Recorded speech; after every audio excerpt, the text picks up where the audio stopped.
আসসালামু আলাইকুম রহমতুল্লাহি বরকাতু। আলহামদুলিল্লাহ আলহামদুলিল্লাহ রবিল আলমিন ওসলাতু ওয়াসসালামু আলা সাইয়্যিদিল আম্বিয়া ওয়াল মুরসালিন ওয়া আলা আলিহি ওয়া সাহবিহি আজমাইন। রব্বি ইশরাহ লি সাদরি ওয়া ইয়াসসির লি আমরি ওয়াহলুল উকদাতাম মিন লিসানি ইয়াফকাহু কওলি। আল্লাহুম্মা আনফা'না বিমা 'আল্লামতানা ওয়া 'আল্লিমনা মা ইয়ানফা'ুনা ওয়া জিদনা ইলমা। রব্বি ইয়াসসির ওয়া লা তু'আসসির ওয়া তাম্মিম বিল খাইর। আমরা আলহামদুলিল্লাহ নতুন করে আরবি ভাষা শিক্ষা আমরা শুরু করেছিলাম এবং ইতিমধ্যে আমরা 9টি দার্স শেষ করেছি। এক একটা পাঠ 3টা দার্স করে আমাদের ছিল, সেই হিসাবে আমরা 3 পাঠ পড়েছি 9টা দার্সে। এবং আমাদের পূর্বের ঘোষণা অনুসারে প্রতি 9 দার্স পর পর হচ্ছে আমাদের পরীক্ষা হবে। ঠিক আছে, 9 অর্থাৎ প্রতি 3 পাঠ পর পর আমাদের পরীক্ষা হবে। এই প্রথম পরীক্ষাটা হচ্ছে এখন 1 থেকে 3 পাঠ শেষ হওয়ার পরে পরবর্তী পরীক্ষাটা আবার হবে 4, 5, 6 এই 3 পাঠের উপর। হ্যাঁ, যখন আবার আরো নতুন করে 9টা দার্স হবে, তো আর অর্থাৎ 18 নম্বর দার্স যখন শেষ হবে তখন আবার আরেকটা পরীক্ষা হবে 10 থেকে 18 এই 9টা দার্সের উপর। তো এভাবে আর কি 3 পার্ট পর পর আমাদের পরীক্ষা হবে। যার ফলে আমাদের পরীক্ষাটা কবে হবে এটা আগে থেকে ঘোষণা না দিলেও আমাদের আগে থেকে জানা থাকবে যে আমাদের এই জায়গায় আসলে পরীক্ষাটা হবে। তো পরীক্ষার আগে দিয়ে হচ্ছে আমরা আজকের এই লাইভটা হচ্ছে আমাদের মূলত পরীক্ষার একটা প্রস্তুতিমূলক বলা যেতে পারে। তো আমরা এখানে মূলত এই 3 পাঠে আমরা যা শিখলাম এটা পুনরায় খুব সংক্ষিপ্তভাবে এটা আমরা আরেকবার এটার উপর চোখ বুলাবো। এবং পরবর্তী সময়ে এই পড়ার বিষয়গুলো নিয়ে কার মধ্যে কোনো অস্পষ্টতা থাকলে সেটা আমি ভালো করে বুঝিয়ে দিব। ঠিক আছে। তো এখানে পরীক্ষার মধ্যে আমাদের তো শব্দের অর্থ যেগুলো আছে এগুলো তো মুখস্থের জিনিস, এখানে বুঝার কোনো কিছু নাই। বুঝার জিনিস যেগুলো সেগুলো হচ্ছে ব্যাকরণগত যে বিষয়গুলো আছে এগুলো। ঠিক আছে, বা অনেক সময় বাক্য গঠন করতে গেলে কিছু কিছু বিষয় আমাদের অনেকের কনফিউশন হয়। মুক্তদা খবর নিয়ে অনেকের ঝামেলা হয়। সিফাত মুক্তদার মধ্যে পার্থক্য নিয়ে অনেকের ঝামেলা হয়। তো এই ব্যাপারগুলো নিয়ে আর কি আমরা আজকে এখানে আপনাদের যেই যেই প্রশ্ন থাকবে সেই বিষয়গুলোকে আমি ক্লিয়ার করে বুঝিয়ে দিব আপনাদেরকে ইনশাল্লাহ। এবং আশা করি আজকের এই দার্সের পরে এই বিষয়গুলো সম্পর্কে আপনাদের আর কোনো অস্পষ্টতা থাকবে না। মানে 1 থেকে 9 দার্স এই এতটুকু পড়ার ভিতরে যা যা আছে সেটা যেন পরিপূর্ণভাবে আপনার বুঝে চলে আসে। এটাকে শিওর করার দায়িত্বটা হচ্ছে আপনার। ঠিক আছে। তো আপনারা বোনেরা যারা আছেন তারা আপনাদের প্রশ্নগুলো হচ্ছে লিখিত আকারে করবেন। আর ভাইয়েরা যারা আছেন তারা হাত তুললে আমি আপনাদের মাইক খুলে দিব। তো তবে তার আগে হচ্ছে আমি মানে এই 3 পাঠে আমরা কি কি পড়লাম এটা খুব খুব সংক্ষেপে আমি এটা ইয়ে করে যাই, মানে এটা দেখে যাই যে আমরা কি কি শিখলাম। এর ফাঁকে বন্ধুদের প্রশ্ন থাকলে আপনারা লিখিত আকারে ওই প্রশ্নগুলো করতে পারেন। তা আমরা প্রথম পাঠে আমরা দেখেছিলাম ওই যে পুরুষ জাতীয় এবং স্ত্রী জাতীয় শব্দ। হ্যাঁ, সাধারণত শব্দগুলো পুরুষ জাতীয় হয় আর স্ত্রী জাতীয় হলে সেখানে শেষে একটা গুলতা থাকে। ঠিক আছে, এই দুই জাতীয় শব্দের পরিচয় আমরা জেনেছিলাম। এবং কাছের এবং দূরের জন্য যে শব্দ, হ্যাঁ, হাজা হাজিহি জালিকা তিলকা, দুইটা মুজাক্কারের জন্য দুইটা মুয়ান্নাসের জন্য এই জিনিসগুলো এবং তার ব্যবহারটা মূলত আমরা এই মানে প্রথম পাঠে পড়েছিলাম। এবং সাথে মুয়ান্নাসের একটা একটা আলাদা ধরন যেটার মধ্যে মুয়ান্নাস হওয়ার স্ত্রীবাচক হওয়ার কোনো আলামত থাকে না, সাইন থাকে না, এটা আরবদের থেকে শুনে শুনে ব্যবহার করতে হয়, যেটাকে মুয়ান্নাসুন সামাঈয়ুন বলে বা শ্রুত মুয়ান্নাস বলে। তা এই বিষয়গুলো আমরা জেনেছিলাম। এরপরে প্রশ্নবোধক যে অব্যয় আছে এই প্রশ্নবোধক অব্যয়ের ব্যবহার আমরা মানে শিখেছি। এবং প্রশ্নবোধক অব্যয়ের মধ্যে একটা হচ্ছে হাল আর একটা হচ্ছে মা, তো দুইটার ব্যবহারের মধ্যে কি পার্থক্য এই বিষয়গুলো আপনাদেরকে দার্সের মধ্যে খুব ভালো করে বুঝিয়ে দেওয়া হয়েছে। তো আশা করি এটা নিয়ে আপনাদের সমস্যা থাকার কথা না। তারপরে হচ্ছে যে দ্বিতীয় পাঠে আমরা কি কি পড়লাম। দ্বিতীয় পাঠে হচ্ছে আমরা মাউসুফ সিফাত এবং তার যে ব্যবহার, অর্থাৎ সিফাত যেটা গুণ দোষ বা গুণ বোঝায়, একটা শব্দের অবস্থা বোঝায়, একটা জিনিসের অবস্থা বোঝায়, এটার ব্যবহার মুজাক্কারের সাথে মুজাক্কার ব্যবহার হবে, মুয়ান্নাসের সাথে মুয়ান্নাস ব্যবহার হবে। এই জিনিসগুলো আমরা ব্যবহারটা আমরা দেখেছিলাম। তারপরে হুরুফ শামসিয়া হুরুফ কমারিয়া এটা সম্পর্কে জেনেছিলাম। অর্থাৎ শুরুতে আল আসলে যে হরফগুলো ক্ষেত্রে আলটা উচ্চারিত হয় সেগুলো কিন্তু কমারিয়া বলে, আর যেগুলো উচ্চারিত হয় না সেগুলোকে শামসিয়া বলে। যে জিনিসটা মূলত আমরা যারা কোরআন পড়তে পারি, এখানে আপনারা যারা আছেন সবাই আশা করি কোরআন পড়তে পারেন, তো যারা আমরা কোরআন পড়তে পারি তারা আসলে এই জিনিসটা আগে থেকে জানেন। জানেন বলতে জিনিসটা আপনার আয়ত্তের মধ্যে আছে, কারণ আমরা তেলাওয়াত করতে গেলে ওইভাবেই তেলাওয়াত করি। কিন্তু এটাকে যে শামসিয়া বলে আর ওইটাকে যে কমারিয়া বলে এইভাবে টার্মগুলো হয়তো আমরা আলাদাভাবে জানতাম না। তো এখানে হচ্ছে সেই বিষয়গুলোকে আলাদা করে আপনাদেরকে দেখিয়ে দেওয়া হয়েছে। জটিল কোনো বিষয় ছিল না, বরং আমাদের আগের জানা বিষয়গুলোকেই এখানে আমরা আরো একটু মানে ক্লিয়ারলি আমরা এখানে জানলাম। যে হুরুফে শামসি এবং হুরুফে কমারিয়ার বিষয়টা। তারপরে হচ্ছে যে একটা মানে অনির্দিষ্ট শব্দকে, কিছু শব্দ তো আছে যেটা আগে থেকে নির্দিষ্ট থাকে, যেমন বিভিন্ন জায়গার নাম, ব্যক্তির নাম। তো এগুলোর বাইরে সাধারণ যে শব্দগুলো আছে, এগুলোকে অনির্দিষ্ট শব্দকে নির্দিষ্ট করার জন্য আরবিতে আল নিয়ে আসতে হয়। ইংরেজিতে যেরকম দেয়ার নিয়ে আসলে এটা মারেফা হয়, ইংরেজিতে, আরবিতে হচ্ছে আল নিয়ে আসলে তখন এইটা অনির্দিষ্ট থেকে এটা নির্দিষ্ট হয়ে যায়। ঠিক আছে, এবং আল যুক্ত হলে সেই শব্দের মধ্যে তখন আর তানবিন থাকে না। দুই পেশের জায়গায় এক পেশ হয়ে যায়, দুই জবরের জায়গায় এক জবর হয়ে যায়, দুই জেরের জায়গায় এক জের হয়ে যায়, মানে তানবিন আর সেখানে থাকতে পারে না। ঠিক আছে। তো এবং এখানে আপনার আমরা আরো কিছু বিষয় এখানে আলোচনা করেছিলাম যে নির্দিষ্ট শব্দের ক্ষেত্রে এটা প্রাইমারি ভাবে চেনার জন্য আর কি, এটা সবসময় যে এই জিনিসগুলো কাজে লাগবে বা নির্দিষ্ট হলে সবসময় টি থাকবে এটা জরুরি না। কিন্তু আপনারা প্রাথমিকভাবে বোঝার জন্য আর কি এখানে কিছু জিনিস বলা হয়েছিল যে টি দেখে আমরা এটা চিনতে পারি সহজে। ঠিক আছে, এরকম কিছু বিষয় এখানে বলে দেওয়া হয়েছিল। এবং আপনার এই দুইটা বাক্যের পার্থক্য, হাজা কিতাবুন আর হাজাল কিতাবু জাইয়িদুন, হ্যাঁ, এগুলার যে বাক্যের যে স্ট্রাকচারটা আছে, গঠন প্রণালীটা কেমন, সেই জিনিসগুলো আপনাদেরকে একটু ইংরেজি গ্রামারের সাথে মিল রেখে একটু দেখিয়ে দেওয়ার চেষ্টা করা হয়েছে, যাতে করে এই বাক্যের স্ট্রাকচারটা আপনারা ভালো করে বুঝে নিতে পারেন। আর ইমরাতুন শব্দের ক্ষেত্রে ওই এটা যুক্ত হয়ে আসলে ইমরাতুনের জায়গায় আল মার আতু হয়ে যাবে, শুরুতে আলিফটা পড়ে যাবে। এই একটা নিয়ম এখানে দেখানো হয়েছিল, এটা স্পেসিফিক এই একটা শব্দের ক্ষেত্রে এই নিয়মটা, অন্যান্য শব্দের ক্ষেত্রে এরকম কোনো নিয়ম নেই। আর সর্বশেষ ৩ নাম্বার পাঠে আমরা ওই আলযুক্ত ব্যবহার করে কিভাবে নির্দিষ্ট অনির্দিষ্ট করতে হয়, মানে সেই বিষয়গুলো কোন কোন দিক লক্ষ্য রাখতে হয়, এই ব্যাপারগুলো আমরা ওভারঅল এখান থেকে পড়েছিলাম। এবং খবর এবং সিফাত এই দুটোর মধ্যে পার্থক্য কি, এটা, এই জিনিসটা আমার মনে হয় এখন অনেকের মধ্যে হয়তো কনফিউশন রয়ে গিয়েছে, যে দেখতে তো একই রকম মনে হয় খবর এবং সিফাত, কিন্তু পার্থক্যটা কি। এই পার্থক্যের কথাটা কিন্তু আমরা শীটের মধ্যে ভালো করে তুলে ধরেছি, এটা দার্সের মধ্যেও আপনাদেরকে বুঝিয়ে দিয়েছি। তো এরপরেও হয়তো অনেকের মধ্যে মানে কনফিউশন থেকে যেতে পারে, আমি শিওর না। কিন্তু মানে কেউ যদি শীটের কথাগুলো ভালো করে পড়েন আর দার্সের মধ্যে এটার আলোচনাটা ভালো করে শুনেন, আমার মনে হয় না এটা নিয়ে আর খুব বেশি একটা কনফিউশন থাকবে। তারপরে যদি থেকে থাকে তাহলে আমি আজকে আরো এটা ভালো করে বুঝিয়ে দেবো ইনশাআল্লাহ তাআলা। এরপরে আমরা দমির পড়েছিলাম, হ্যাঁ, অনেক কিছু পড়ে ফেলেছি মাশাআল্লাহ 9টা দার্সের মধ্যে। হ্যাঁ, দমির বা সর্বনাম আহ, আহ, সম্পর্কে জেনেছিলাম যে সর্বনাম এটা 3 ধরনের হয়, তার মধ্যে যেটা সাবজেক্টিভ প্রোনাউন যেটা, ওইটা মূলত আমরা শিখেছিলাম যে সে, তুমি, আমি, এগুলোর ব্যবহার, এবং সর্বনামের যে ধরনগুলো, হ্যাঁ, এগুলো প্রকারগুলো জেনেছিলাম। হ্যাঁ, যে আপনার third person, second person, first person, পার্সনগুলো সম্পর্কে জেনেছিলাম, সে, তুমি, আমি, এবং এগুলোর যে ব্যবহারটা আছে, এবং পুরুষ মহিলার নামের পার্থক্য।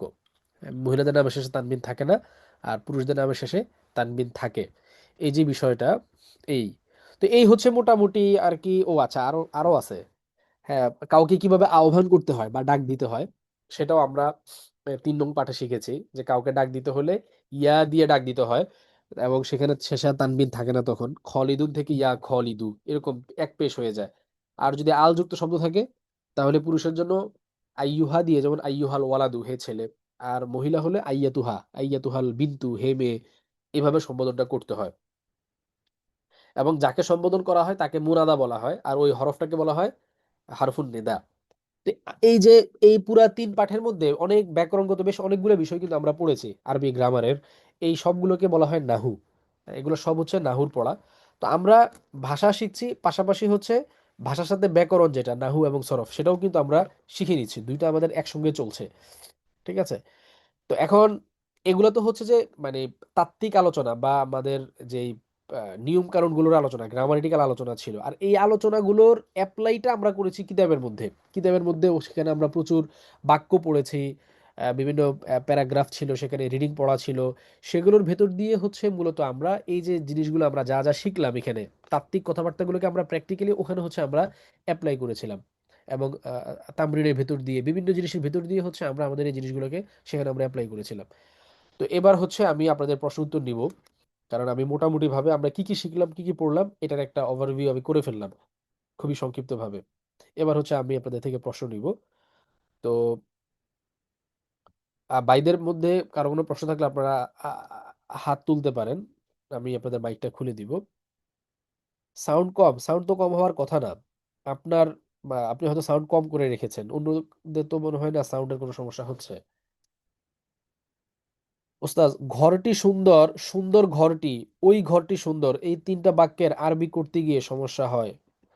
ওস্তাদ যারা বুঝাইয়া দেন তাও বারবার ভুলে যায়, আরেকবার সহজ করে বুঝিয়ে দিলে ভালো হতো। আচ্ছা, আমি তিনটা বাক্যই নিয়ে নিচ্ছি, তিনটা বাক্যই আমি একটু লিখে বুঝাচ্ছি আপনাদেরকে। আহ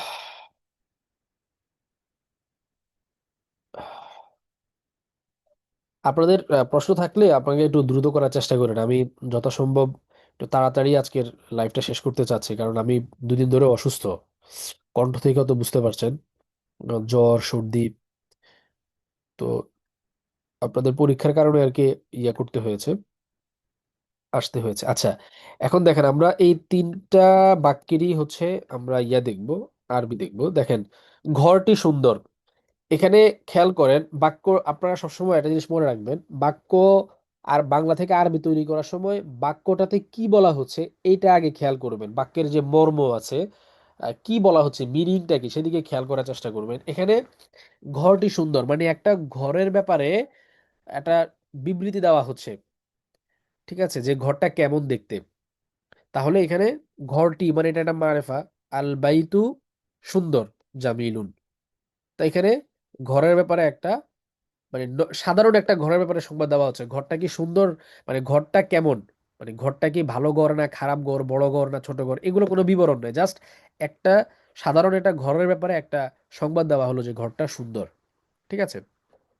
এবং আপনি কি বলে, এই বাক্য থেকে সহজে এখানে বুঝতে পারছেন যে আল বাইতু মুবতাদা, এখানে জামিলুনটা খবর। কিন্তু খেয়াল করে দেখেন, উম, সুন্দর ঘরটি যদি আমরা আরবি করতে যাই, তাহলে এখানে আগে আপনি বাক্যটার দিকে খেয়াল করেন যে সুন্দর ঘরটি, এটা এখনো পূর্ণাঙ্গ কোনো বাক্য হয় নাই। সুন্দর ঘরটি, এখানে কি হয়েছে ঘটনাটা এখানে দেখেন। আমরা আপনাদেরকে দর্শে বলেছিলাম যে আরবিতে মাউসুফ আগে আসে, সিফাত পরে আসে। যেমন কিতাবুন জামিলুন, একটা সুন্দর বই, মাউসুফ আগে আসে, সিফাত পরে আসে। যেমন এই যে কিতাবুন জামিলুন। কিন্তু আরবিতে কি হয় বা বাংলাতে কি হয়, বাংলাতে কিন্তু সিফাত আগে আসে আর মাউসুফটা পরে আসে, উল্টা উল্টা হয়। গুণবাচক শব্দটা আগে আসে, মাউসুফটা পরে আসে। তাহলে সুন্দর ঘরটি, বাংলা থেকে আপনি বুঝতে পারছেন যে এখানে এইটা সিফাত মৌসুফ হচ্ছে। কারণ মুবতাদা খবর যদি হতো, তাহলে সুন্দর কথাটা কখনোই ঘরের আগে থাকতো না, এটা সবসময় ঘরের পরেই চলে যেত। আপনি ওই যে প্রিন্সিপালটা মনে রাখবেন, ওই মূলনীতিটা মনে রাখবেন যে বাংলাতে সিফাত বা গুণবাচক শব্দটা আগে আসে, আর ওই বিশেষ্য যেটা আছে, যাকে আপনি গুণান্বিত করছেন, ওই শব্দটা হচ্ছে পরে আসে। আর আরবিতে হয় উল্টা, আরবিতে যাকে আপনি গুণান্বিত করছেন বা যার গুণ বর্ণনা করছেন সে হচ্ছে আগে থাকে, আর গুণবাচক শব্দটা পরে থাকে। তাহলে সুন্দর ঘরটি, এটা যদি আপনি ওই মূলনীতিকে মাথায় রেখে খেয়াল করেন, তাহলেই দেখেন সুন্দর কথাটা এখানে আগে এসেছে, গুণবাচক শব্দটা আগে এসেছে, তার মানে এটা এখানে মাউসুফ সিফাত হচ্ছে সুন্দর ঘরটি। তাহলে এটার আরবি কি হবে, আল বাইতুল জামিলু, আল বাইতুল জামিলু। তো ঘরটি দেখে আমরা বুঝতে পারছি যে এখানে এটা মারেফা, কারণ একটি নাই, ফলে মারেফা, আর মারেফার সিফাত কি হয়, মারেফা হয়। তাহলে এটার আরবি কি হবে, আল বাইতুল জামিলু, মাউসুফ সিফাত। এবার আসেন, ওই ঘরটি সুন্দর, এটার আরবি কি হবে। এখন আমি আগে বলেছিলাম যে আপনি প্রথমে বাংলা বাক্যটা নিয়ে চিন্তা করেন যে বাংলা বাক্যটাতে কি বলা হচ্ছে।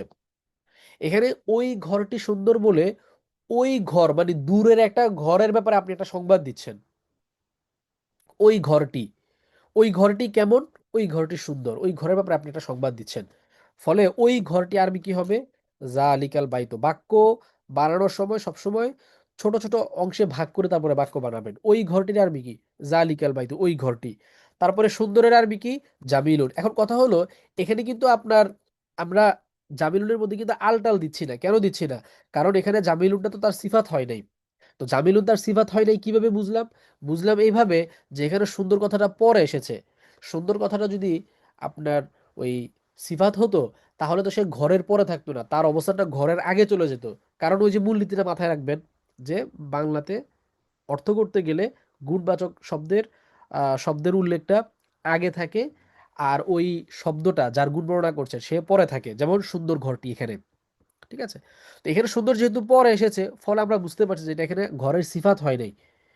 ফলে এটা একটা পূর্ণাঙ্গ বাক্য হয়েছে, ওই ঘরটি সুন্দর, এটা একটা পূর্ণাঙ্গ বাক্য। ঘরটি সুন্দর, এটাও একটা পূর্ণাঙ্গ বাক্য হয়েছে, কিন্তু সুন্দর ঘরটি, এটা একটা পূর্ণাঙ্গ বাক্য হয়নি, বরং এটা একটা বাক্যের অংশ হয়েছে। সুন্দর ঘরটি, কারণ কি? কারণ আপনি যদি সুন্দর ঘরটি বলে চুপ থাকেন, আপনার শ্রোতা এখান থেকে পূর্ণাঙ্গ কোনো অর্থ পাচ্ছে না। ঘরটি সুন্দর বললে সে একটা পূর্ণাঙ্গ অর্থ পাচ্ছে যে হ্যাঁ, ঘরটা কেমন সে ব্যাপারে আমি একটা সংবাদ পাইলাম। আর ওই ঘরটি সুন্দর বললে একই রকম, সে একটা মিনিং পাচ্ছে।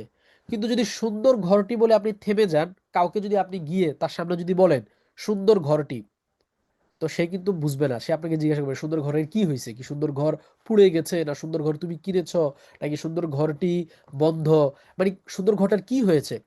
সে কিন্তু পরিপূর্ণ কোনো অর্থ পাচ্ছে না। তাহলে এটা কিন্তু পূর্ণাঙ্গ বাক্য হয় নাই, বরং এটা একটা বাক্যের অংশ হয়েছে। এটাকে পূর্ণাঙ্গ বাক্য বানাতে চাইলে এটার পর আরো একটা খবর নিয়ে আসতে হবে যে আল বাইতুল জামিলু জাদিদুন। হ্যাঁ, যে সুন্দর ঘরটি নতুন, অথবা আল বাইতুল জামিলু জাইয়িদুন, সুন্দর ঘরটি ভালো, এরকম কোনো না কোনো একটা খবর আপনাকে নিয়ে আসতে হবে। তো আশা করি এবার আহ, আহ, পুরোপুরি ক্লিয়ার হতে পেরেছেন।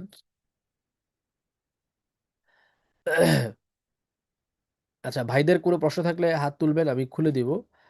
বোনরা যেহেতু লিখিত আকারে প্রশ্ন করেছেন কয়েকটা, আমি তাদের প্রশ্নগুলো মানে উত্তরগুলো বুঝিয়ে দিচ্ছি। যে যে আমি না, আপনি আপনার এই প্রশ্নের উত্তরটা ভালো মতন বুঝতে পেরেছেন কিনা আমাকে একটু জানাবেন। 7 নাম্বার দার্সে সমস্যা কি, সমস্যা এটা একটু বলতে হবে, মানে 7 নাম্বার দার্সে সমস্যা কি, সমস্যা সেটা না বললে আমি বুঝবো কিভাবে বলেন? যখন বাক্যে ইসমুল ইশারা মুশারুন ইলাইহি আল থাকে, তখন দুইটা মিলে মুবতাদা হবে। আর যদি ইসমুল ইশারা আল ছাড়া মুশারুল ইলাইহি এর আগে থাকে আর বাক্যটা পূর্ণ বাক্য হয়, তখন ইসমুল ইশারা মুবতাদা হবে। নাহর রুলটা কি এমন করে সামারি করা ঠিক হবে? হ্যাঁ, এভাবে সামারি করা ঠিক আছে। হ্যাঁ, কারণ ইসমুল ইশারার পরে যদি এটা আল যুক্ত হয়ে আসে, যেমন হাজাল কিতাবু, তাহলে এই দুইটা মিলে হলে মুবতাদা হয়। আর যদি আল মুক্ত হয়ে থাকে, তখন ওই ইসমুল ইশারাটা হয় মুবতাদা আর পরেরটা হয় খবর। যেমন হাজা কিতাবুন, এটি একটি বই, এটি একটি বই, এখানে হচ্ছে এটি মুবতাদা আর কিতাবুন হলো তার খবর, একটা সাবজেক্ট আর একটা প্রেডিকেট। আর যদি হাজাল কিতাবু বলেন, তাহলে দুইটা মিলে হচ্ছে আপনার সাবজেক্ট বা মুবতাদা। এটা পূর্ণাঙ্গ বাক্য হচ্ছে না। পূর্ণাঙ্গ বাক্যের জন্য আপনাকে পরবর্তীতে আরেকটা খবর বা প্রেডিকেট আনতে হবে, যে এই বইটি। কারণ শুধু এই বইটি বলে চুপ থাকলে কিন্তু শ্রোতা পূর্ণাঙ্গ কোনো অর্থ পাচ্ছে না। আপনি যদি বলেন এটি একটি বই, শ্রোতা একটা পূর্ণাঙ্গ অর্থ পাচ্ছে যে এটি বলে যে জিনিসের দিকে ইশারা করা হচ্ছে ওই জিনিসটার একটা পরিচয় আমি পাইলাম, এটা একটা বই। কিন্তু যদি এই বইটি বলে চুপ থাকেন, শ্রোতা কিন্তু পূর্ণাঙ্গ কোনো ফায়দা পায় না। আপনি চিন্তা করেন যে আপনার সামনে এসে কেউ বলল এই বইটি, এই বইটি বলে সে চুপ আছে, আপনি এখান থেকে কোনো মিনিং পাচ্ছেন? পূর্ণাঙ্গ পাচ্ছেন না। আপনি পাল্টা থেকে প্রশ্ন করবেন যে এই বইটির কি হয়েছে। ঠিক আছে। তো কিন্তু যদি বলা, কেউ যদি আপনার সামনে এসে বলে এটি একটি বই, তাহলে কিন্তু আপনি আপনি তাকে আর বাড়তি কোনো জিনিস জিজ্ঞাসা করবেন না, কারণ আপনি একটা পূর্ণাঙ্গ ইনফরমেশন তার এই কথা থেকে পাচ্ছেন। তো এভাবে আপনি সামারি করতে পারেন, এটা ঠিক আছে। ইয়া আল্লাহ।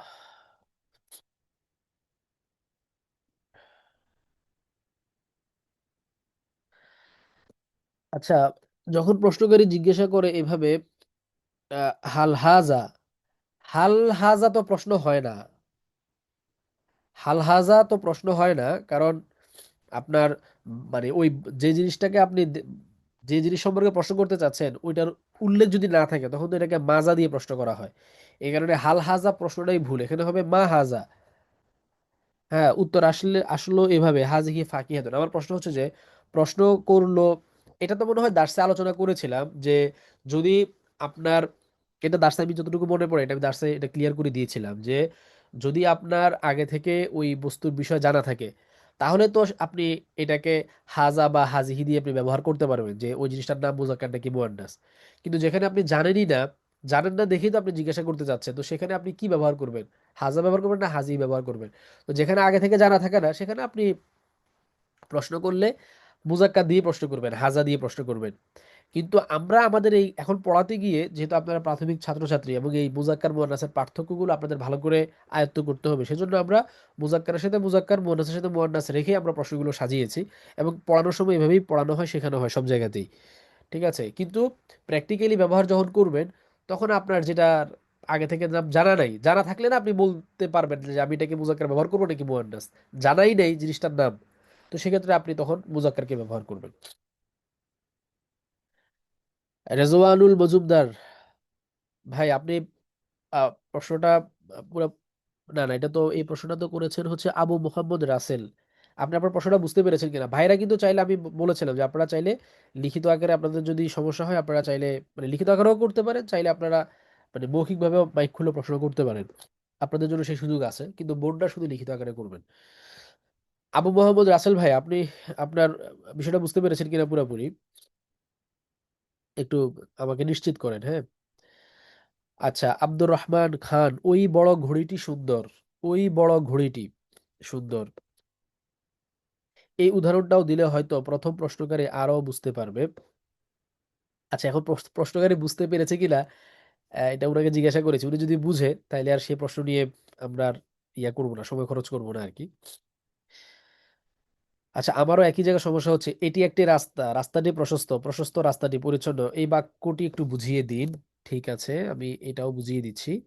এটাকেও আপনি ঠিক আগের মতো করেই আমরা মানে এই যে এখানে যে তিনটা বাক্য আলোচনা করেছি, এই তিনটা বাক্যকে সামনে রেখে আপনি এই বাক্যগুলো চিন্তা করেন।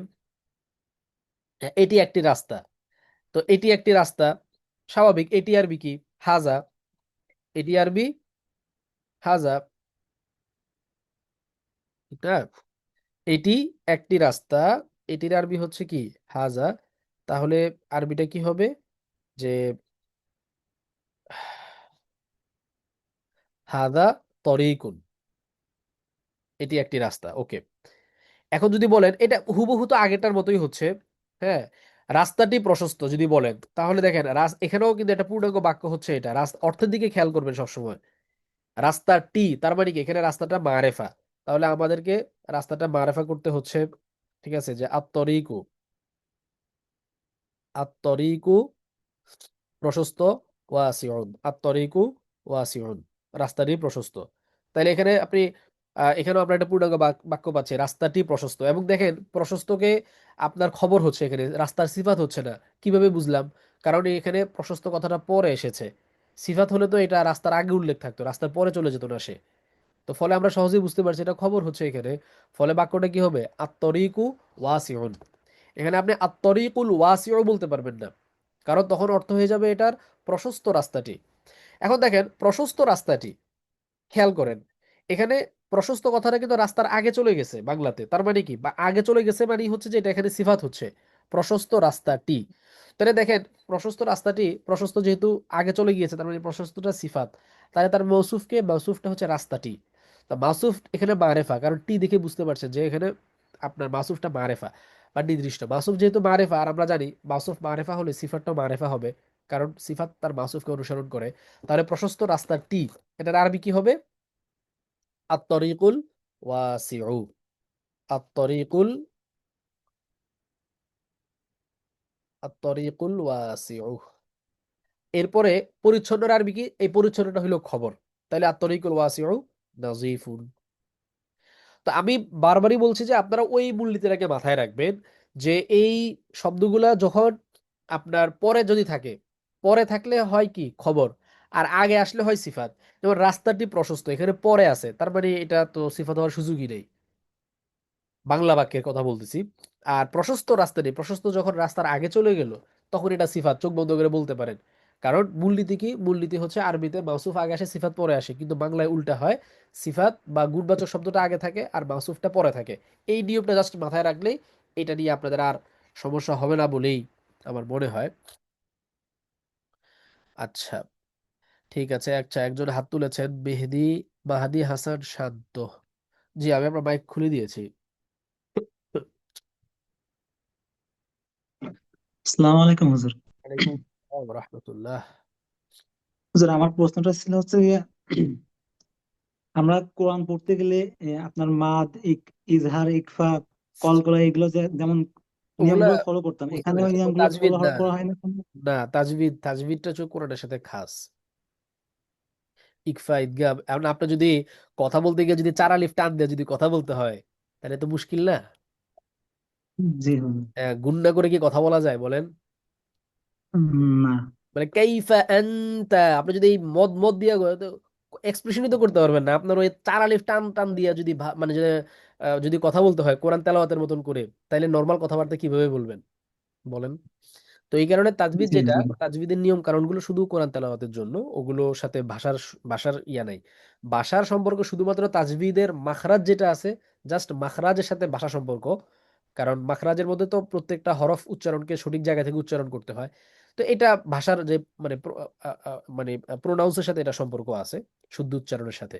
এর বাইরে মাখরাজের বাইরে তাজবিদে, মাখরাজের বাইরে তাজবিদের বাকি যে আলোচনাগুলো আমরা পড়ি, ইজহার, ইকফার, তারপরে বিভিন্ন রকমের মধ্যে মুত্তাসিল, তার আলিফ, তিন আলিফ, এই সেই, এগুলো কোনোটার সাথেই কি নাই, মূল ভাষার কোনো সম্পর্ক নাই।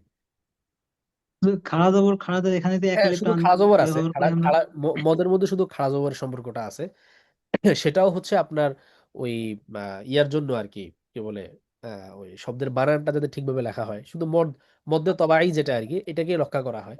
এছাড়াও যে তিন আলিফ, চার আলিফ এর মদ যেগুলো মধ্যে মুত্তাসিল, মুনফাসিল, এই জিনিসগুলো কি করা হয় না, রক্ষা করা হয় না। তারপরে যে ইকলাব, ঈদগাম, এগুলোকেও রক্ষা করা হয় না। যেমন আরবিতে মানে আপনি পাবেনই না, এগুলো তেলাওয়াতের সাথেই খাস। হুজুর, জিদ্দা অত্যন্ত শব্দ এখানে, তো আপনার ওটা তো জিদ্দান হয়, ওখানে জিদ্দা ওই যে ওয়াকফ করে, করে ওয়াকফ ওখানে এক করে, আলিফ টান করা হয়। না না, ওয়াকফ করে যে এই হিসেবে আর কি জিদ্দা বলে। মানে কোরআন তেলাওয়াতের মধ্যেও তো আপনারা মানে শেষে যদি দুই জবর থাকে, তানবিন থাকে, তাইলে যখন ওয়াকফ করেন তখন কিভাবে পড়েন? আপনার এক আলিফ টান এক আলিফ টান করে দেয়, ওরকম, ওখানে এটাও পড়া হয়। এরকমই হয়ে যাচ্ছে ওয়াকফের যেই নিয়ম আর কি, সেই নিয়ম অনুসারে। বুঝতে পেরেছেন? জি হুজুর। আচ্ছা, আরবিতে নাম লিখতে গেলে যে খালি আলিফ থাকে, এটা ছাড়া যদি নামটা লেখা হয় তাহলে কি ওটা ভুল হবে? যেমন ফারহানাকে ফারহানা, বানান ভুল হবে, এটা ভুল হবে বাংলাতে। বাংলাতে বা ইংরেজিতে এরকম একটা ব্যাপার আছে যে নাম যে কোনো বানানে লিখলেই হয়। আরবিতে এরকম না। আরবিতে, আরবিতে বলতে, আরবিতে যদি শব্দটা, নামটা যদি আরবি নাম হয়, আরবি নামটা যদি আরবি নাম হয়, তাহলে ওটাকে সঠিক বানানেই লিখতে হবে। কারণ আরবি যে শব্দগুলো, এগুলোর কিছু ইয়া আছে, কি বলে এটাকে, প্যাটার্ন আছে। ওই একটা নির্দিষ্ট প্যাটার্ন, এটা আপনারা সামনে যত আরো আরো সামনে গেলে জিনিসগুলো আরো ক্লিয়ারলি বুঝবেন। এক একটা শব্দের এক একটা ওজন আছে বা প্যাটার্ন আছে, এবং এক একটা শব্দ তার যে রুট, রুট থেকে ওই নির্দিষ্ট প্যাটার্নে গঠিত হয়। যেমন ফারহানা এই শব্দটা মূলত ফালানা, এই প্যাটার্নে এসেছে। ফালানা একটা প্যাটার্ন আছে আরবিতে। তো আপনি যদি এটাকে ওই আলিফটা না দেন, ওই প্যাটার্নটা ঠিক থাকে না। ফলে ফারহানা নামকে কেউ লিখতে গিয়ে নাম হিসেবে যদি ওই রুলস ফলো করে, যে না, নাম যে কোনো বানানেই লেখা যায়, নামের মধ্যে কোনো ভুল নেই, তাহলে এটা আরবির হিসেবে এটা সঠিক হয় না, বরং তার ওই নামটাকে বানান ভুল হিসেবে ধরা হবে, আলিফটা দিতে হবে ফারহানা। হ্যাঁ, এটা রেকর্ড দেওয়া হবে পরে। আচ্ছা, এরপরে আরেকজন ভাই মুস্তাফিজুর রহমান হাত তুলেছেন। জি ভাই, মুস্তাফিজুর রহমান, বলেন। মাইকটা খোলেন, আমি ইয়ে করেছি আপনার। আসসালামু আলাইকুম ওয়ালাইকুম রহমতুল্লাহ। আসসালাম রহমতুল্লাহি ওয়া বারাকাতুহু। জি উস্তাদ মনে হয় একটু অসুস্থ আছেন, সর্দি হ্যাঁ, কাশি। একটু অসুস্থই। জি বলেন। জি।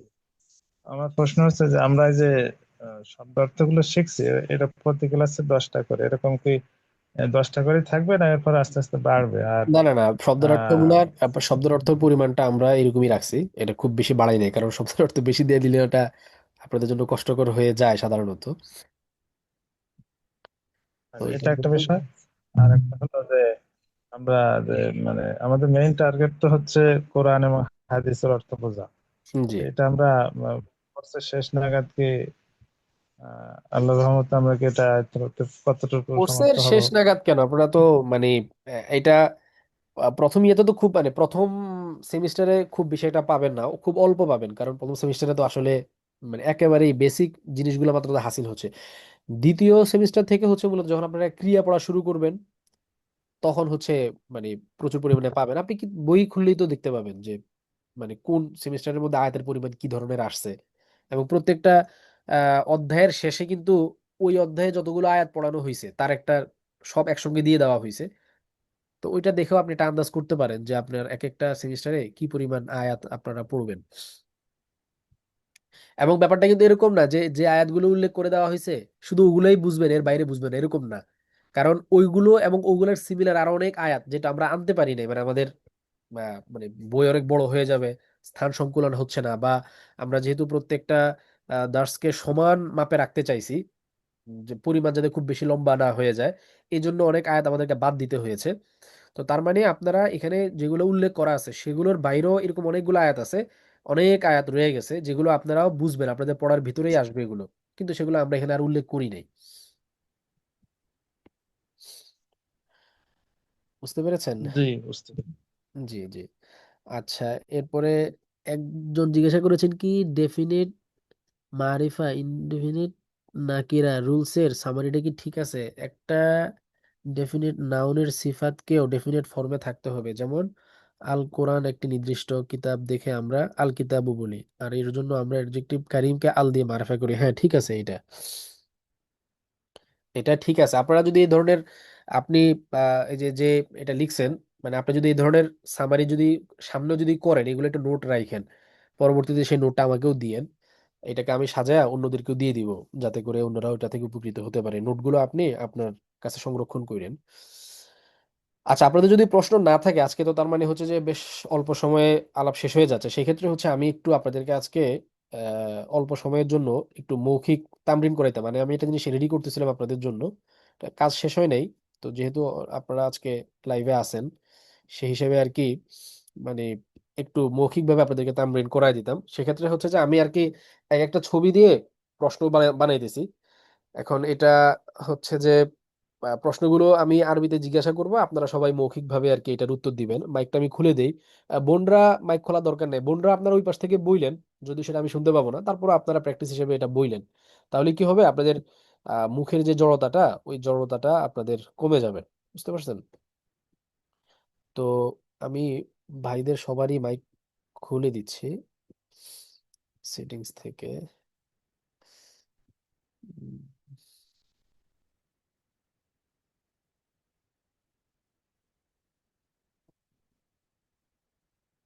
ঠিক আছে, বোনরা নিজেরা মাইক অন রাখেন, আর ভাইয়েরা হচ্ছে মাইক ইয়া করতে পারেন, এবার অন করতে পারেন। আমি এই যে এক একটা ছবি তো দেওয়া আছে, আমি জাস্ট আরবি প্রশ্নগুলো করব, আপনারা মুখে মুখে হচ্ছে যে ওইটার উত্তরটা আমাকে দিবেন। ঠিক আছে, এইভাবে আমরা একটু একটু সময় তামরিন করি। এই যে বোনেরা একটু মাইক গুলাকে অফ রাখেন, হ্যাঁ, মিউট করে রাখেন। ভাইরা মাইক গুলা খোলা রাখেন, আমি প্রশ্নগুলো করি, আপনারা উত্তর দেন। একটু মৌখিক প্র্যাকটিসটা আমি দেখাই দিই আপনাদেরকে, পরবর্তীতে আমি আপনাদেরকে এই পিডিএফ শিটগুলো দিয়ে দিব। আপনারা নিজেরাও কিন্তু মানে গ্রুপ করে করে নিজেরা নিজেরাও আপনারা এইভাবে মৌখিকভাবে তামরিন করতে পারেন। মৌখিক তামরিন করলে যেটা হয় সেটা হচ্ছে পড়াগুলো খুব ভালো করে আয়ত্ত হয়। ঠিক আছে, তো এই কারণে মৌখিক তামরিনও করার চেষ্টা করবেন। তো আমি শুরু করি, ঠিক আছে। এই যে ছবি দেখা যাচ্ছে, ঠিক আছে, একটা বইয়ের ছবি। তো আমি প্রশ্ন করলাম যে মা হাজা, আপনারা বলেন উত্তর, সবাই একসঙ্গে বলবেন উত্তরে, হ্যাঁ। هذا الكتاب هذا হাযা كتاب. কিতাবুন। হাজাল হবে না, হ্যাঁ, هذا হাজা الكتاب. হবে। هذا কিতাব, হাজা। كتاب هذا كتاب. আবার আমি প্রশ্ন كتاب. হাযা করছি, সবাই একসঙ্গে বলেন মা হাজা। هذا هذا كتاب. كتاب হাযা মা হাজা। هذا হাযা كتاب. هذا كتاب. هذا كتاب. হাল হাজা কিতাবুন। نعم লা نعم. هذا হাযা كتاب. কিতাবুন। هذا هذا كتاب كتاب. এক একটা প্রশ্ন আমি দুইবার তিনবার করে করব, ঠিক আছে। এক একটা প্রশ্ন দুইবার তিনবার করে করব। আবার শুরু থেকে শুরু করি, মা হাজা। هذا كتاب. হাযা هذا হাযা কিতাবুন। كتاب. কিতাবুন। হাল হাজা কিতাবুন। نعم নাম هذا نعم. كتاب. কিতাবুন। হাযা হাল কিতাবুন। হাজা কিতাবুন। نعم নাম هذا হাযা كتاب. কিতাবুন। হাল হাজা কলামুন। লা বাল نعم. হাযা لا هذا كتاب. কিতাবুন। نعم. بل هذا হ্যাঁ, كتاب. বলেন كتاب. হাল হাজা কলামুন। لا লা লা بل هذا বাল كتاب. হাযা بل هذا কিতাবুন। كتاب. হ্যাঁ, এটা এই যে দেখেন আপনাদের মুখের মধ্যে কিন্তু একটা জড়তা, আমি যদি আপনাদেরকে পড়তে দিতাম আপনারা হয়তো এটা পড়তে পারতেন, কিন্তু এখন এই যে জিজ্ঞাসা করছি কিন্তু আপনারা উত্তরে দিতে পারছেন না। এটা কি, এটা আপনারা যখন ওই যে এক একটা প্রশ্নকে দুইবার তিনবার করে আমরা প্র্যাকটিসটা করবো একই প্যাটার্নে, তখন দেখবেন যে মুখের জড়তাটা আস্তে আস্তে কমে যাবে, ঠিক আছে। এবং এখানে প্রশ্নটা বুঝতে পেরেছেন, প্রথমে আমরা ওই বস্তু সম্পর্কে প্রশ্ন করব, তারপরে প্রশ্নটা থাকবে হা বাচক, তারপরে প্রশ্নটা থাকবে না বাচক। তো প্রথম প্রশ্ন যখন জিজ্ঞাসা করা হবে মা হাজা, উত্তর কি হবে, হাজা কিতাবুন। এরপরে আমরা জিজ্ঞাসা করছি যে হাল হাজা কিতাবুন, উত্তরটা হবে যে নাম হাজা কিতাবুন। আর এরপরে বলছে যে হাল হাজা কলামুন, এটা তো নেগেটিভ উত্তর হবে যে লা, না, বাল হাজা কিতাবুন। ঠিক আছে, তো আমি আবারও এই প্রশ্নগুলো করছি, এরপরে আমরা কিন্তু আরেকটা দিকে যাবো। আচ্ছা, মা হাজা, هذا كتاب هذا كتاب হ্যাঁ সবাই খুব দ্রুত দ্রুত এটা দ্রুত বলার চেষ্টা করি। মা হাজা, هذا كتاب هذا كتاب মা হাজা, দ্রুত দ্রুত বলেন। মা হাজা, هذا كتاب هذا كتاب هذا মা كتاب হাজা, هذا كتاب هذا كتاب হাল হাজা কিতাবুন। لا هذا كتاب هذا كتاب كتاب আরো দ্রুত বলতে হবে উত্তর। হাল হাজা কিতাবুন। نعم هذا كتاب كتاب উত্তর আরো দ্রুত বলতে হবে, অনেকে দেরি করে ফেলছেন, সবাই দ্রুত উত্তর বলেন। হাল হাজা কিতাবুন, نعم هذا هذا كتاب كتاب হাল হাজা কলামুন। لا لا بل هذا كتاب بل هذا كتاب كتاب كتاب قلم যারা দেরি করতেছেন তারা আরো ফাস্ট বলার চেষ্টা করেন। হাল হাজা কলামুন। لا بل هذا بل كتاب هذا كتاب একবার যখন মানে উত্তর সবার কাছ থেকে শুনছেন, দ্বিতীয়বার তো আর বলতে দেরি হওয়ার কথা না, কারণ দ্বিতীয়বার তো উত্তর তো জানাই হয়ে গেছে, একটু দ্রুত বলার চেষ্টা করেন। হাল হাজা কলামুন। لا بل هذا كتاب هذا كتاب ওকে, এবার আমরা পরের ইয়াতে যাই। হ্যাঁ, মা হাজা, هذا كرسي هذا قري হাজা কুরসিয়ুন। হাজা, كرسي আবার বলেন সবাই সবাই সবাই একসাথে। মা হাজা, هذا كرسي মা হাজা, هذا هذا كرسي كرسي হাল হাজা কুরসিয়ুন, نعم نعم هذا هذا كرسي كرسي هذا كرسي হাল হাজা কুরসিয়ুন, نعم نعم هذا هذا كرسي كرسي হাল হাজা কুরসিয়ুন। نعم هذا كرسي كرسي আচ্ছা, হাল হাজা মিফতাহুন। لا لا بل هذا كرسي هذا كرسي হাল হাজা মিফতাহুন। لا بل لا هذا بل هذا كرسي هذا হাল হাজা كرسي মিফতাহুন। لا لا بل بل هذا هذا كرسي لا بل هذا كرسي আচ্ছা, বুঝতে পেরেছেন তো না? এইভাবে আমরা মানে আরো একটু তামরিন করি, আপনারা একটু দ্রুত দ্রুত দ্রুত বলার চেষ্টা করবেন। মা হাজা, هذا كفل هذا هذا قفل মা হাজা। هذا كفل هذا قفل هذا كفل আচ্ছা, এই যে তালা দিছে, তালার সাথে আবার চাবি দিয়ে দিছে, আরে চাবি তো থাকবে না। হাল হাজা কুফলুন। هذا نعم كفر هذا نعم هذا كفل দ্রুত দ্রুত বলতে হবে, দ্রুত এগুলা বলতে হবে বুলেটের মতো, মানে আমার মুখ দিয়ে প্রশ্ন বের হওয়ার আগে আপনাদের মুখ দিয়ে উত্তর বের হয়ে যাবে, এরকম মুখ মুখ না, আপনাদের প্রত্যেকের মুখ হতে হবে বুলেটের মতন। হ্যাঁ, হাল হাজা কুফলুন। نعم هذا كفل نعم هذا كفل আরো আরো দ্রুত বলতে হবে। হাল হাজা কুফলুন। نعم نعم هذا هذا كفل হাল হাজা জিদারুন। لا بل بل هذا هذا هذا كفل كفل হাল হাজা জিদারুন। نعم لا هذا هذا كفل এর নাম কে বললো? এ তো লা হবে। লা বাল হাজা কুফলুন। হ্যাঁ, لا আবার বলেন হাল হাজা জিদারুন। لا بل هذا هذا كفل হাল হাজা মিফতাহুন। لا بل هذا بل هذا كفل হাল হাজা বাইতুন। لا بل هذا بل هذا كفر হাল হাজা বাবুন। لا بل هذا كفل হ্যাঁ, আমি আপনাদেরকে মেইনলি আজকে ধরনগুলো বুঝিয়ে দিচ্ছি আর কি। দেখেন, এখানে যদি আমি তিনটা তিনটা দিছি, কিন্তু আপনি কিন্তু চাইলে আরো অনেক প্রশ্ন করতে পারেন। আমি এখানে জিদার দিছি, আপনি জিদারের জায়গায় অন্যান্য শব্দ নিয়ে আসেন, উত্তর সেম হবে। যে হাল হাজা জিদারুন লেখা এখানে, তা আপনি জিদারের জায়গায় অন্যান্য জিনিস বসান, যে হাল হাজা বাইতুন, হাল হাজা মিফতাহুন, হাল হাজা মিসবাহুন, হাল হাজা, এইভাবে বলতেই থাকেন। সবগুলো তো একটা হবে যে লা বাল হাজা কুফলুন, লা বাল হাজা কুফলুন, লা বাল হাজা কুফলুন। তার মানে একটা শব্দকে দিয়ে আপনি 5 মিনিট 10 মিনিট করে কি করতে পারবেন, চাইলে মৌখিকভাবে তামিল করতে পারবেন। এবং এই জিনিসগুলো হচ্ছে যে প্যাটার্নটা আপনি মানে এইভাবে মুখে মুখে বললে মুখের জড়তা কাটবে, আর পড়াগুলো আপনার মানে ব্রেনে ভালো করে গেঁথে যাবে, এটা খুবই ফায়দাজনক হয়। আচ্ছা, এরপরে দেখেন মা হাজিহি। هذه زهرة মা হাজিহি। هذه زهرة هذه زهرة মা হাজিহি। هذه زهرة هذه زهرة হাল হাজিহি জাহরাতুন।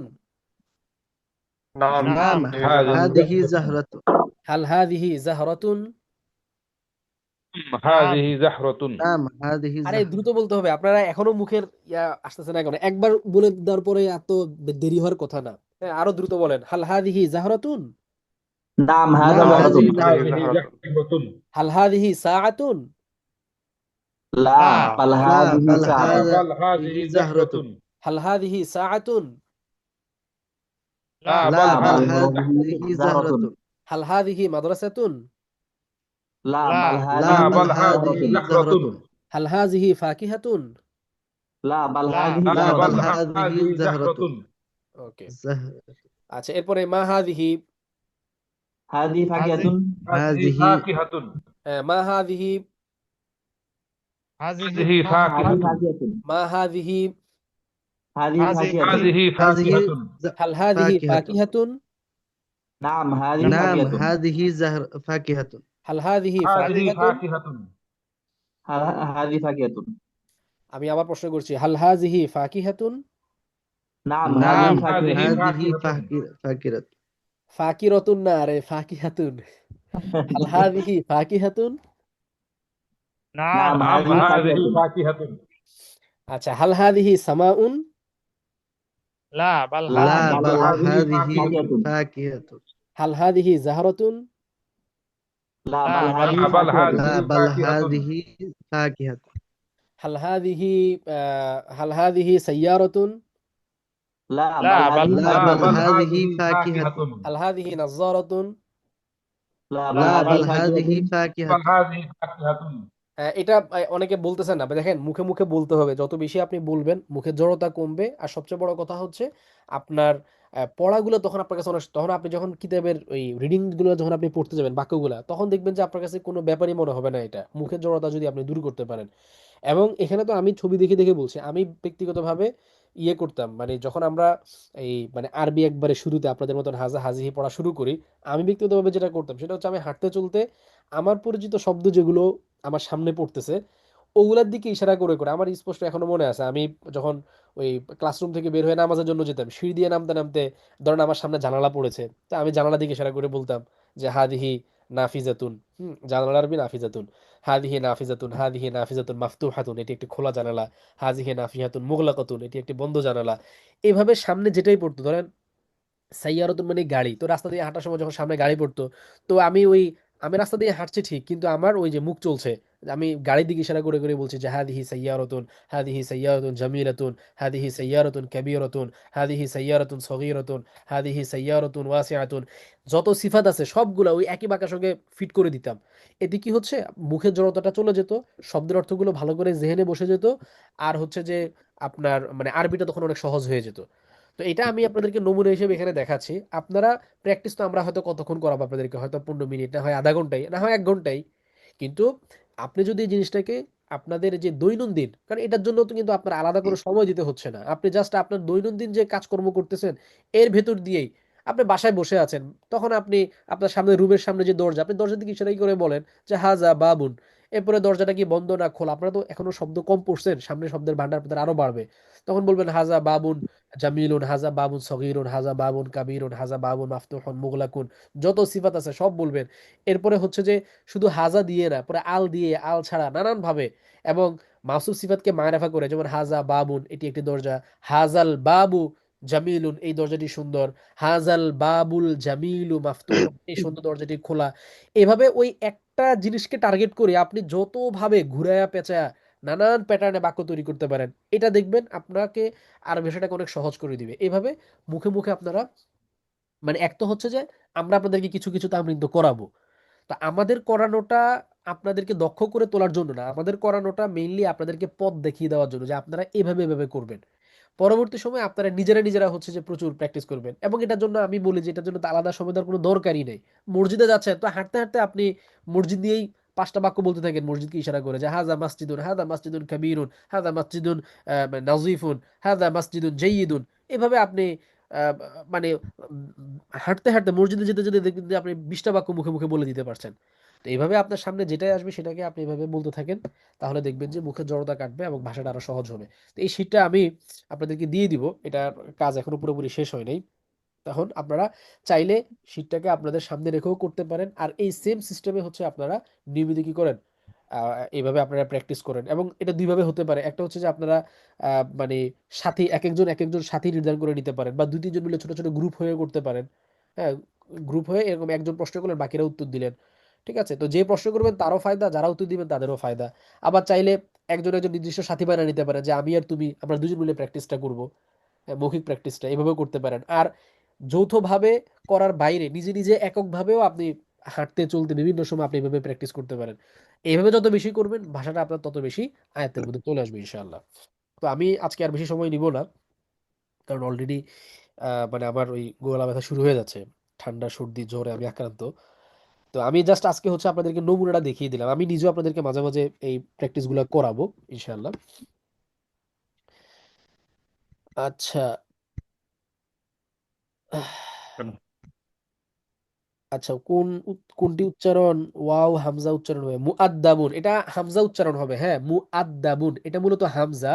এটা এই হামজাটাকে ওয়াও এর উপরে লেখা হয়। হামজা লেখার কিছু নিয়ম কারণ আছে আরবিতে। তার মধ্যে একটা নিয়ম হচ্ছে যে হামজা যদি বাক্যের মাঝখানে আসে এবং তার আগের অক্ষরে যদি পেশ হয়, তাহলে পেশের মানে ইয়া শব্দ যেহেতু ওয়াও, সেই হিসেবে হামজাটাকে ওয়াও এর উপরে লেখা হয়। হামজা লেখার কিছু নিয়ম কারণ আছে আরবিতে। হ্যাঁ, ওই নিয়ম অনুসারে আর কি এটাকে এভাবে লেখা হচ্ছে। উচ্চারণটা হামজা দিয়েই হবে, মুআদ্দাবুন। ওটা একটু আচ্ছা, ঠিক ওয়াওয়ের আছে। উপরে তাহলে হচ্ছে যে আমরা আজকের মতন বিদায় নেই। আমি এই রেকর্ডটা দিয়ে দিব, আপনাদের যদি রেকর্ডের কোনো কিছু দরকার হয় সেটা আপনারা ওই রেকর্ড থেকে দেখে নিতে পারবেন ইনশাআল্লাহ। তাহলে আজকের মতন বিদায় নেই। সুবহানাল্লাহি ওয়া বিহামদিহি সুবহানাল্লাহিল আযীম। আশহাদু আল্লা ইলাহা ইল্লাল্লাহ ওয়া আস্তাগফিরুকা ওয়া আতুবু ইলাইক। আসসালামু আলাইকুম ওয়া রাহমাতুল্লাহি ওয়া বারাকাতুহু।